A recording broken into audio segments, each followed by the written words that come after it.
Good evening. कैसे हैं आप लोग? आशा करते हैं आप सब लोग बहुत अच्छे होंगे।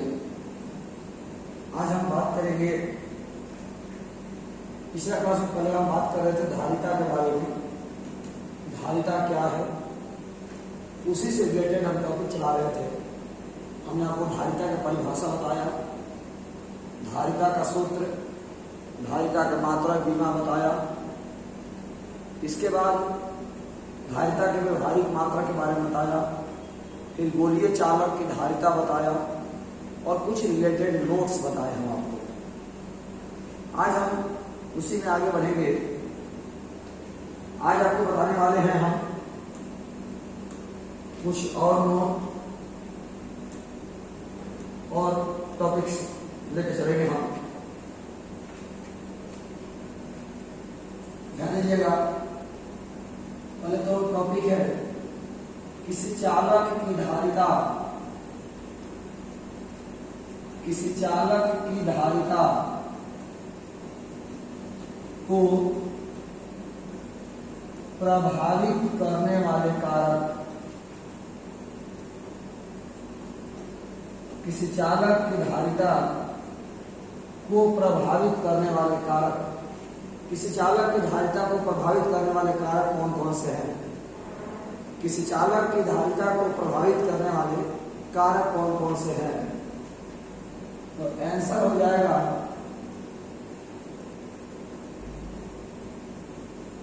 किसी चालक की धारिता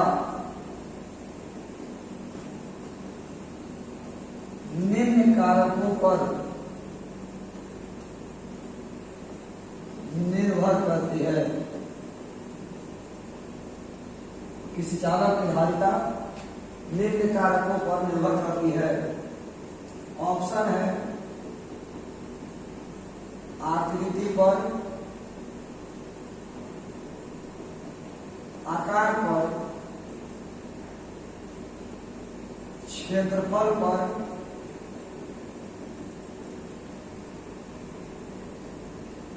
चालक के समीप दूसरे चालक पर,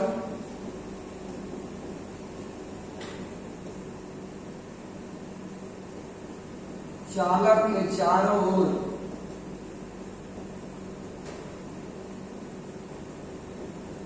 के माध्यम पर।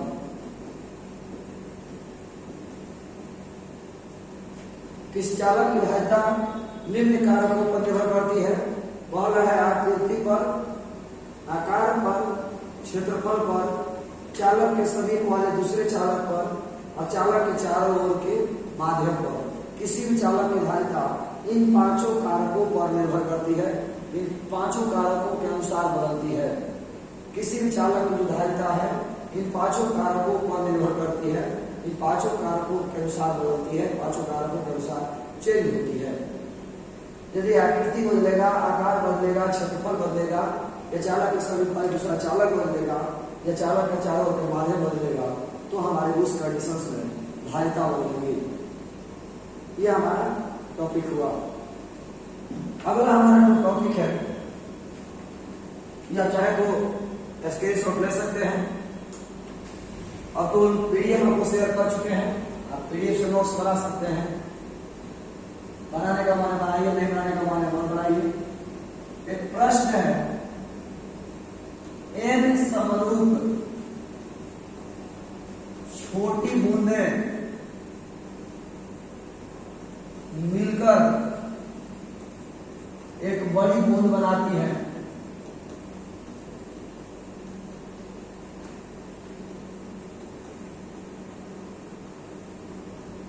एन समरूप छोटी बूंदें मिलकर एक बड़ी बूंद बनाती हैं।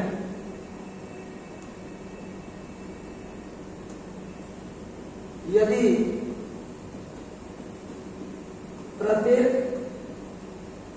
छोटी बूंद की धारिता, यदि प्रत्येक छोटी बूंद की धारिता सी हो तो बड़ी बूंद की धारिता ज्ञात करें।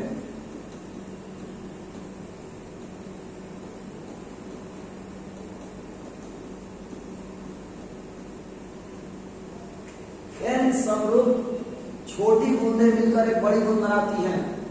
n छोटी छोटी बूंदें मिलकर एक बड़ी बूंद बनाती हैं। यदि प्रत्येक छोटी बूंद की धारिता c हो तो बड़ी बूंद की धारिता ज्ञात करें। n समरूप छोटी छोटी बूंदें मिलकर एक बड़ी बूंद बनाती हैं। यदि प्रत्येक छोटी बूंद की धारिता c हो तो बड़ी बूंद की धारिता ज्ञात करें। यही हमारा प्रश्न है, यही हमारा टॉपिक है। चलिए देखते हैं। शायद आप लोग जानते होंगे, जैसे एक छोटी सी बूंद का आयतन है 2 ml, एक छोटी सी बूंद का आयतन है 2 ml, और इस तरह के 10 बूंद मिलकर एक बड़ी बूंद बनाती हैं। इस तरह की 10 बूंद मिलकर एक बड़ी बूंद बनाती हैं, तो बड़ी बूंद का आयतन 20 ml हो जाएगा। बड़ी बूंद का आयतन 20 ml हो जाएगा। तो कह सकते हैं बड़ी बूंद का आयतन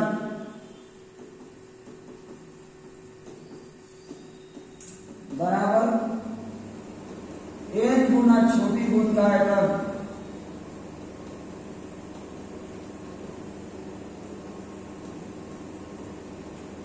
बड़ी बूंद का आयतन बराबर n गुना छोटी बूंद का आयतन 4/3 पाई आर क्यूब बराबर n गुना 4/3 pi R cube. 4/3 pi बटेगा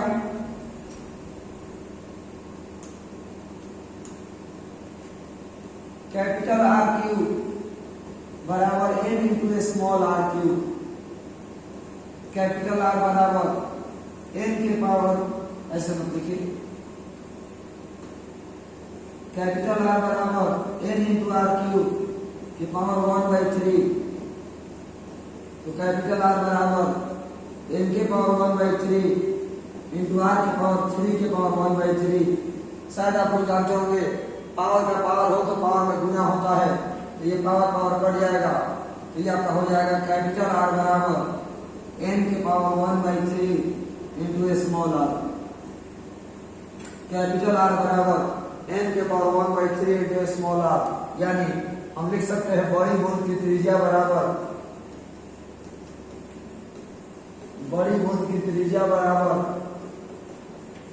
n के पावर 1/3 गुना छोटी बूंद की त्रिज्या। बड़ी बूंद की त्रिज्या बराबर n के पावर 1/3 गुना छोटी बूंद की त्रिज्या। बड़ी बूंद की त्रिज्या बराबर n के पावर 1/3 गुना छोटी बूंद की त्रिज्या। एक फॉर्मूला है जो रिलेशन ध्यान रखिएगा।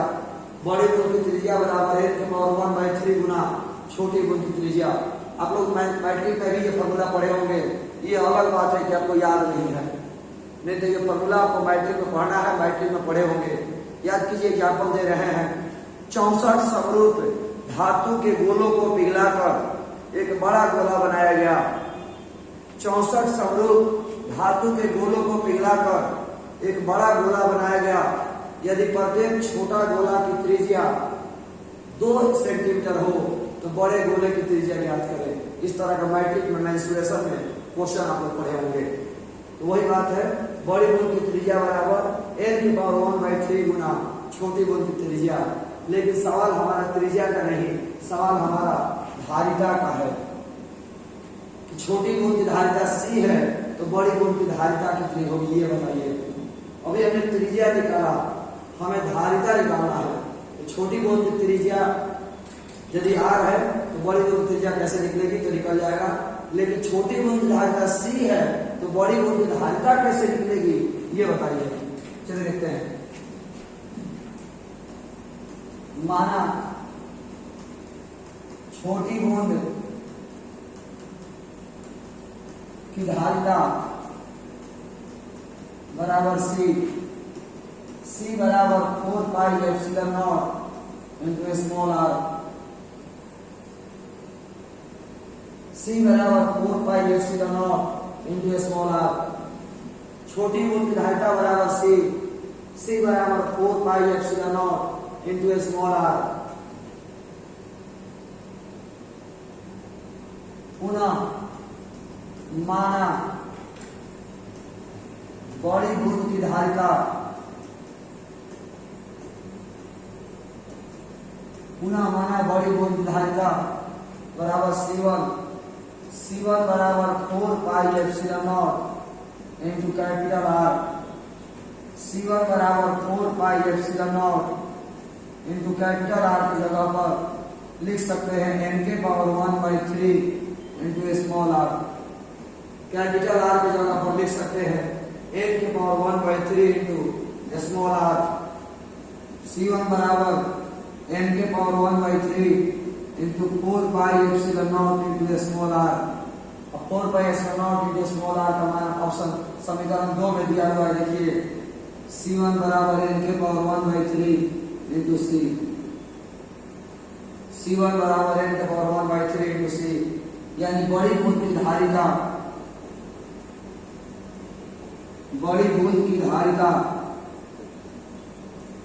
बराबर n के पावर 1/3 गुना छोटी बूंद की धारिता। बड़ी बूंद की धारिता बराबर n के पावर 1/3 गुना छोटी बूंद की धारिता। इस सूत्र से आप यदि छोटी बूंद की धारिता दिया हो तो बड़ी बूंद की धारिता निकाल सकते हैं। यदि छोटी बूंद की धारिता c हो तो बड़ी बूंद की धारिता बराबर n के पावर 1/3 इंटू स्मॉल c। बड़ी बूंद की धारिता बराबर n के पावर 1/3 इंटू स्मॉल c। एक प्रश्न देखिए, उससे शायद क्लियर हो जाए। 64 समरूप छोटी बूंदें 64 समरूप छोटी बूंदें मिलकर बड़ी बूंद बनाती है। 64 समरूप छोटी बूंदें मिलकर बड़ी बूंद बनाती है। यदि प्रत्येक छोटी बूंद की धारिता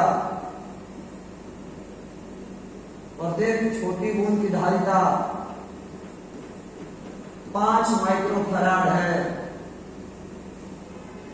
तो बड़ी बूंद की धारिता ज्ञात करें।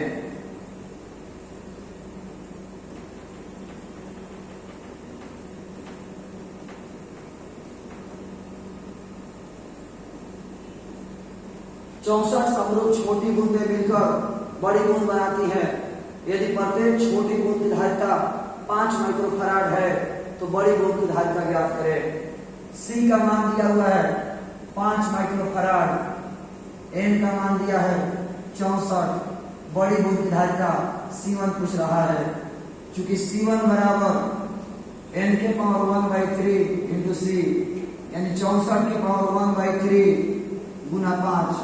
64 का घनमूल 4 हो गया, 4 गुना में 5 यानी 20 माइक्रोफैराड। आपको डायरेक्ट केवल ये सूत्र याद रखना है, बाकी चीजें याद रखने की कोई जरूरत नहीं है। आपसे एग्जाम में सूत्र सिद्ध करने के लिए नहीं पूछेगा, डायरेक्ट ये न्यूमेरिकल पूछेगा और सूत्र याद रहेगा तो न्यूमेरिकल बन जाएगा। 64 समरूप छोटी बूंदें मिलकर एक बड़ी बूंद बनाती है। यदि प्रत्येक छोटी बूंद की धारिता 5 माइक्रोफैराड हो तो बड़ी बूंद की धारिता कितनी होगी? तो 20 माइक्रोफैराड। कैसे निकाले हैं आप देख पा रहे होंगे। तो फिर से एक बार समझिए, n समरूप छोटे, पहले तो ये समझिएगा किसी चालक की धारिता को प्रभावित करने वाले कारक कौन कौन से हैं, यानी किसी चालक की धारिता किन किन कारकों पर निर्भर करती है। तो किसी चालक की धारिता इन सभी कारकों पर निर्भर करती है। किसी भी चालक की धारिता इन सभी कारकों पर निर्भर करती है। इसके बाद n समरूप छोटे बूंदे मिलकर एक बड़ी बूंद बनाती हैं। यदि प्रत्येक छोटी बूंद की धारिता c हो तो बड़ी बूंद की धारिता ज्ञात करें। तो जैसा कि आप देख पा रहे होंगे, पहले हम त्रिज्या निकालेंगे। यदि छोटी बूंद की त्रिज्या स्मॉल r है तो बड़ी बूंद की त्रिज्या बराबर n के पावर 1/3 गुना छोटी बूंद की त्रिज्या। बड़ी बूंद की त्रिज्या बराबर n के पावर 1/3 गुना छोटी बूंद की त्रिज्या। बड़ी बूंद की त्रिज्या बराबर n के पावर 1/3 गुना छोटी बूंद की त्रिज्या। यहीं से आप धारिता निकाल सकते हैं।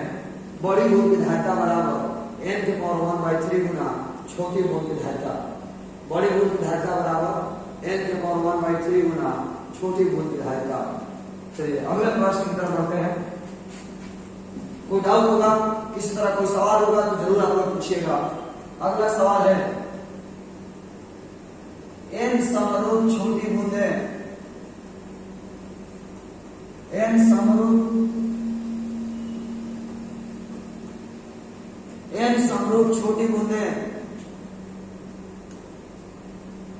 मिलकर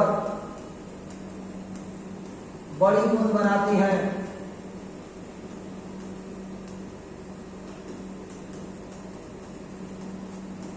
यदि प्रत्येक छोटी बूंद का विभव भी हो तो बड़ी बूंद का विभव ज्ञात करें।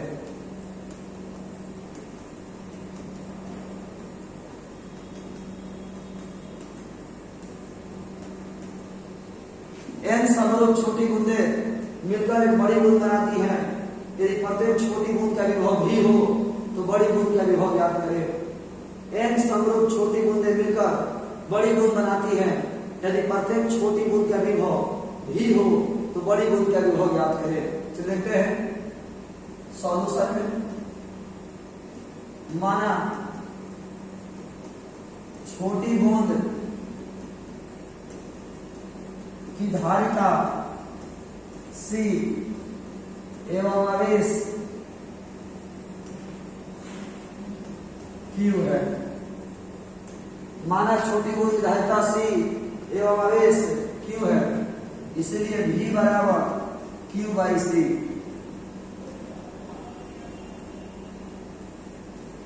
V बराबर Q बाई C। पुनः हमारा बड़ी बूंद का आवेश कैपिटल Q एवं धारिता C1 है। यदि विभव V1 हो तो V1 बराबर Q बटा में C1। V1 बराबर Q बटा में C1। शायद आप जानते होंगे आवेश अध्यारोहण के सिद्धांत का पालन करता है। एक बूंद पर आवेश यदि स्मॉल q है या 2 कूलम है, एक बूंद पर आवेश 2 कूलम है, अब बूंदों की संख्या 10 है तो 10 बूंद पर कुल आवेश हो जाएगा 20 कूलम, क्योंकि आवेश अध्यारोहण के सिद्धांत का पालन करता है। आवेश नॉर्मल जोड़ घटाव से निकलता है। तो यदि हम लिखना चाहें तो कैपिटल Q की जगह पर n इंटू स्मॉल q लिख सकते हैं। C1 की जगह पर n के पावर 1/3 इंटू स्मॉल c लिख सकते हैं। C1 की जगह पर n के पावर 1/3 इंटू स्मॉल c लिख सकते हैं। V1 बराबर n के पावर 1 माइनस 1/3। n के पावर यहाँ 1 छिपा है तो 1 minus 1/3 into q by c। n के power 1 minus 1/3 into q by c। तो V1 बराबर n के पावर 2/3 और q बाई c की जगह पर हम लिख सकते हैं v, यानी बड़ी बूंद का विभव बराबर n के पावर 2/3 गुना छोटी बूंद का विभव। बड़ी बूंद का विभव बराबर n के पावर 2/3 गुना छोटी बूंद का विभव। बड़ी बूंद का विभव बराबर n के पावर 2/3 गुना छोटी बूंद का विभव। तो अभी तक हम आपको इसमें भी कभी एग्जाम में ये सूत्र सिद्ध करने के लिए नहीं आएगा, डायरेक्ट आपको इस सूत्र याद रखना है। अभी तक जितना भी एग्जाम हुआ है उसमें धारिता वाला प्रश्न पूछा गया है। ये वाला प्रश्न हमको लगता है कम से कम 4 या 5 बार पूछा गया है। ये प्रश्न 4 बार पूछा गया है, लेकिन ये वाला प्रश्न अभी तक एक बार भी नहीं पूछा गया। तो आज हमने आपको पढ़ाया कि किस चालक की धारिता किन किन कारकों पर निर्भर करती है। उसके बाद हमने बताया कि n समरूप छोटी बूंदें मिलकर एक बड़ी बूंद बनाती हैं। तो प्रत्येक छोटी बूंद की धारिता C हो तो बड़ी बूंद की धारिता कितनी होगी वो निकाल सकते हैं डायरेक्ट सूत्र से। डायरेक्ट आपको ये सूत्र याद रहेगा, C1 बराबर n के पावर 1/3 इंटू C। त्रिज्या वाला में चाहे तो त्रिज्या निकाल सकते हैं। इसके बाद n समरूप छोटी बूंदें मिलकर एक बड़ी बूंद बनाती हैं। यदि प्रत्येक छोटी बूंद का विभव भी हो तो बड़ी बूंद का विभव निकालना हो तो भी आप निकाल सकते हैं। अगले टॉपिक में हम चलेंगे तो अगला टॉपिक हमारा हो जाएगा जिसके बारे में हम अगले क्लास में बात करेंगे, किसी आवेशित चालक की, बहुत ही महत्वपूर्ण टॉपिक, किसी आवेशित चालक की ऊर्जा का समीकरण प्राप्त करें। किसी आवेशी चालक की ऊर्जा का समीकरण प्राप्त करें। यदि आपको वीडियो अच्छा लग रहा हो, वीडियो अच्छा लगेगा, समझ में आ रहा हो तो वीडियो को लाइक करिएगा।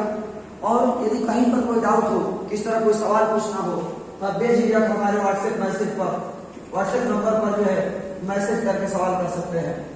कोई भी डाउट हो, किसी भी तरह की कोई प्रश्न हो तो आप इस नंबर पर मैसेज करके व्हाट्सएप करके सवाल कर सकते हैं।